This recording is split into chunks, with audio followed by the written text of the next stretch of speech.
আজকের ভিডিওতে আমরা দেখব কিভাবে একদম সহজ পদ্ধতিতে আপনি আপনার বিকাশ অ্যাকাউন্টে একটি সেভিংস অ্যাকাউন্ট খুলতে পারবেন। আমরা সবাই জানি ব্যাংকের মাধ্যমে যদি একটি সেভিংস অ্যাকাউন্ট খুলতে হয় তাহলে সেখানে অনেক প্রকার কাগজের ঝামেলা হয় এবং ব্যাংকে যেতে হয়। তো আপনি যদি সহজেই আপনার বিকাশ অ্যাকাউন্টে নিজেই সেভিংস অ্যাকাউন্টটি খুলতে পারেন সেক্ষেত্রে আপনার অনেকটা সময় বেঁচে যায়। তো ব্যাংকে না করে আমরা বিকাশে কেন সেভিংস অ্যাকাউন্ট খুলবো, বিকাশে সেভিংস অ্যাকাউন্ট খুললে কি সুবিধা, চলুন এক নজর আগে সেগুলো জেনে নেই। প্রথমত আপনি ঘরে বসে আপনার স্মার্টফোন দিয়ে যেকোনো সময় আপনি এই বিকাশের সেভিংস অ্যাকাউন্টটি খুলতে পারতেছেন। যদি আপনি ব্যাংকে গিয়ে সেভিংস অ্যাকাউন্ট খুলতে হয় তাহলে সেক্ষেত্রে আপনাকে ব্যাংকে যেতে হবে।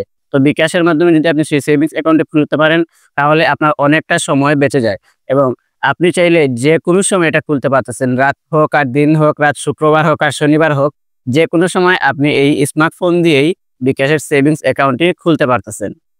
এবং দ্বিতীয়ত হচ্ছে আপনি বিকাশের মাধ্যমে যদি সেভিংস অ্যাকাউন্ট খুলেন তাহলে সেখানে সর্বনিম্ন ৫০০ টাকা থেকে শুরু করেও আপনি সেভিংস অ্যাকাউন্ট খুলতে পারতেছেন। আর যদি আপনি সাপ্তাহিক সেভিংস অ্যাকাউন্ট খুলতে চান তাহলে সেখানে ২৫০ টাকা দিয়েও আপনি সেভিংস অ্যাকাউন্ট খুলতে পারতেছেন, যা আসলে ব্যাংকের মাধ্যমে সম্ভব না।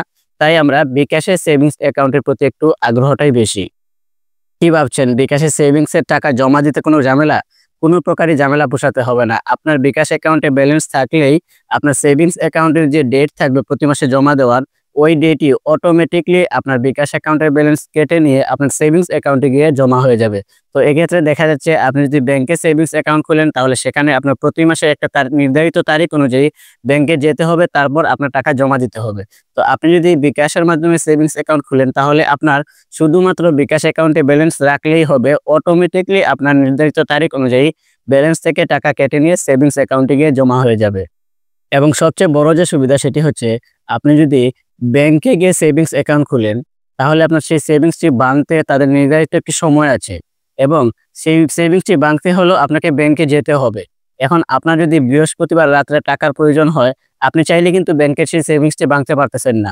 তো ব্যাংকের সেভিংসটি ভাঙতে হলে আপনাকে শুক্র শনি তারপর রবিবারে গিয়ে আপনার ব্যাংকের সেভিংসটি ভাঙতে হবে। এক্ষেত্রে দেখা যাচ্ছে বিকাশের মাধ্যমে সেভিংস অ্যাকাউন্ট খোলা থাকলে রাত ১২টা বাজুক আর ১টা বাজুক, আপনার যখন টাকার প্রয়োজন হবে যে কোনো সময় যে কোনো টাইমে আপনি চাইলে সেভিংস অ্যাকাউন্টটি ভাঙতে পারবেন। তো সেভিংস অ্যাকাউন্টটি ক্যান্সেল করার ২৪ ঘন্টার ভিতরেই আসলে তাদের নিয়ম অনুযায়ী টাকা আপনার ব্যালেন্সে দিয়ে দেয়। তো অধিকাংশ সময় দেখা যায় বিকাশ অ্যাকাউন্টের সেভিংসটি ক্যান্সেল করার সাথে সেই টাকাটি আপনার ব্যালেন্সে যোগ হয়ে যায়।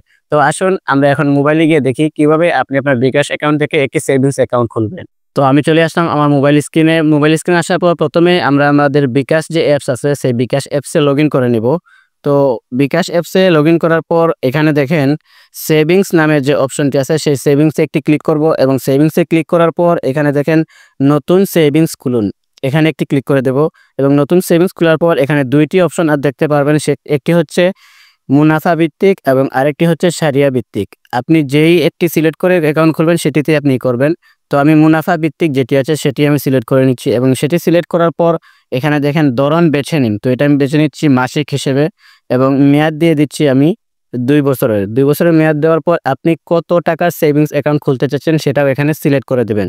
তো আমি ৫০০ টাকা সিলেক্ট করে দিচ্ছি। সিলেক্ট করে দেওয়ার পর একটু নিচে দেখেন এগিয়ে যান, এখানে একটি ক্লিক করবেন এবং এগিয়ে যান। এখানে ক্লিক করার পর এখানে দেখেন বিভিন্ন ব্যাংকের বিভিন্ন মুনাফা উল্লেখ করা আছে। আপনি যে ব্যাংকেরটি আপনার পছন্দ হয় আপনি সেই ব্যাংকটি সিলেক্ট করে নিন। তো আমি প্রথমটি সিলেক্ট করে নিচ্ছি। সিলেক্ট করে নেওয়ার পর এখানে আপনার এনআইডি কার্ড, নমিনির এনআইডি কার্ড দিতে বলতেছে। তো আপনি আপনার যাকে নমিনি দিতে চাচ্ছেন তার এনআইডি কার্ডটি এখানে অ্যাড করে নেবেন। কিভাবে অ্যাড করবেন? নিচে দেখেন নমিনি যোগ করুন, এখানে লেখা আছে নমিনির এনআইডি নাম্বার দিতে বলছে। আপনি নমিনির এনআইডি নাম্বারটি এখানে বসিয়ে দেবেন। আমি একটি এনআইডি নাম্বার বসিয়ে দিচ্ছি। তারপর ওনার জন্ম তারিখটা এখানে আপনি বসিয়ে দিবেন। তো আমি জন্ম তারিখটি দিয়ে দিচ্ছি এখানে।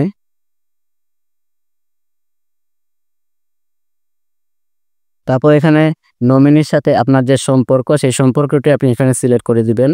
সিলেক্ট করে দেওয়ার পর নিশ্চিত করুন, এখানে একটি ক্লিক করুন। তো এখানে ক্লিক করার পর নমিনি অ্যাড হয়ে গেছে। তারপর আপনি এখানে তাদের অনেক শর্ত দেওয়া আছে, আপনি চাইলে সেগুলো পড়ে নিতে পারেন। তারপর নিচে দেখেন এগিয়ে যান, এখানে একটি ক্লিক করুন এবং এখানে ক্লিক করার পর আপনার বিকাশের যে পিন নাম্বার আছে সেই পিন নাম্বারটি এখানে দিবেন। তো আমি আমার বিকাশের পিন নাম্বারটি দিচ্ছি। দেওয়ার পর পিন কনফার্ম করুন। এটি দেওয়ার পর সেভিংস শুরুর নিশ্চিত করুন।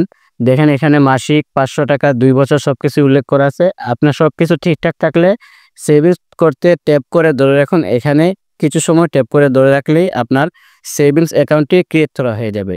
এখানে তো আশা করি বুঝতে পেরেছেন কিভাবে আপনি আপনার বিকাশ অ্যাকাউন্ট থেকে নিজেই আপনি একটি সেভিংস অ্যাকাউন্ট ক্রিয়েট করতে পারবেন। তো ভিডিওটি ভালো লাগলে অবশ্যই একটি লাইক দিবেন এবং আমাদের এই চ্যানেলটি সাবস্ক্রাইব করে আমাদের সাথেই থাকবেন।